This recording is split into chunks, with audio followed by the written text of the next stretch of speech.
आज के इस वीडियो में हम बात करने वाले हैं बाइबल की पूरी हो रही भविष्यवाणियों के बारे में।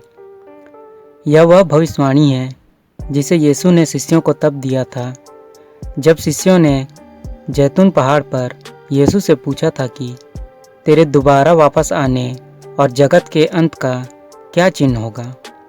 यह भविष्यवाणी पूरी दुनिया में आज पूरी हो रही है, लेकिन हाल ही में यह भविष्यवाणी मध्य प्रदेश में पूरी होती हुई दिखाई दी। 2 से 5 अक्टूबर को मध्य प्रदेश के आनंद नगर स्थित सेंट पायस स्कूल में कैथोलिक विश्वासियों का यूथ कन्वेंशन आयोजित किया गया था। इस धार्मिक यूथ कन्वेंशन में नौजवान युवक युवतियों के लिए कार्यक्रम रखे जाते हैं जिसमें वो कुछ सीख सकें और इससे अपने जीवन का विकास कर सकें। आसपास के गांवों से बच्चे जैसे ही गाड़ियों में पहुंचे तब उन्हें रोक दिया गया और जैसा कि हमेशा की तरह वही घिसा पिटा आरोप लगाया गया कि यहाँ धर्मांतरण चल रहा है। कन्वेंशन को रोकने वालों में विश्व हिंदू परिषद, बजरंग दल, जनजातीय युवा संगठन प्रतिनिधि मंडल शामिल थे। वीडियो में देख सकते हैं कि एक बहन ड्राइवर से कह रही है कि आप घबराइए मत, पैनिक मत होइए, हम कोई गलत काम नहीं कर रहे हैं। प्रदेश में गलत काम करने जा रहे हैं, आप हमको छोड़ लो कि हम गलत काम करने जा रहे हैं। और आगे इन सभी यूथ को जांच के लिए मोघाट थाने में ले जाया गया, जिसका जांच टीआई ईश्वर सिंह द्वारा किया गया, जिसमें धर्मांतरण का यह आरोप हमेशा की तरह निराधार पाया गया। विरोध करने लगती हैं और उनके वाहनों को रोकने लगते हैं और कहते हैं कि यहाँ पर धर्म परिवर्तन कराया जा रहा है, जबकि ऐसी कोई बात नहीं थी। वहाँ पर पुलिस ने भी स्वीकार किया कि नहीं, ऐसा कुछ नहीं था।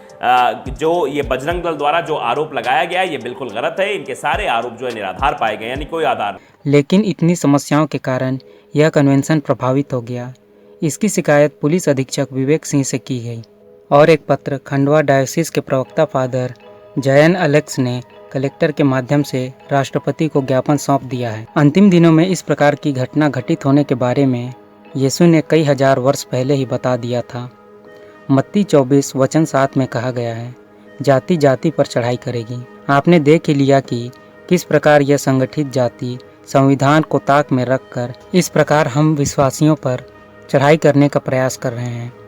संत मार्कुस अध्याय 13 वचन 9 में लिखा है, सावधान रहो, लोग तुम्हें अदालतों के हवाले कर देंगे, तुम्हें सभागृहों में कोड़े लगाएंगे, तुम मेरे कारण शासकों और राजाओं के सामने पेश किए जाओगे। ठीक यही आज हमारे विश्वासी बच्चों के साथ हुआ। वो लोग सभागृह में ले जाए गए, अदालत के सामने खड़े किए गए, जबकि उनका कोई भी दोष न था। बिल्कुल यीशु ने जैसा कहा था वैसा ही हुआ, और ऐसा इसलिए हुआ कि इस घटना के द्वारा लोगों को यह साक्ष्य मिले कि अंत आ गया है और यीशु ही सच्चा मसीहा है। आगे वचन में यही लिखा है, जिससे तुम मेरे विषय में साक्ष्य दे सको। और वीडियो में आपने देखा कि हमारे विश्वासी बच्चों में थोड़ा भी भय नहीं दिखा, बल्कि वह ड्राइवर का ढाढ़स बंधाने लगी और ऐसा सामर्थ्य उन्हें पवित्र आत्मा से प्राप्त हुआ और वह बाइज्जत सम्मानपूर्वक बाहर आए। और इस प्रकार का सामर्थ्य अंतिम दिनों में विश्वासियों को दिए जाने के विषय में यीशु वचन 11 में बताते हैं। वहाँ ऐसा लिखा है, जब वे तुम्हें अदालतों के हवाले करने ले जा रहे हैं तो यह चिंता ना करो कि हम क्या कहेंगे।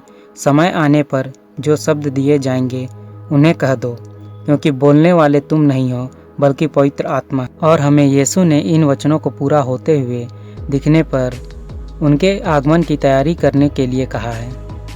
लूकस रचित सुसमाचार अध्याय 21 वचन 28 में लिखा है, जब ये बातें होने लगेंगी तो उठकर खड़े हो जाओ और सिर ऊपर उठाओ, क्योंकि तुम्हारी मुक्ति निकट है। यह क्लियरली कहा गया है कि हमारी मुक्ति निकट है, यानी कि यीशु का रैप्चर, जिसे गुप्त आगमन कहा गया है, वह कभी भी हो सकता है।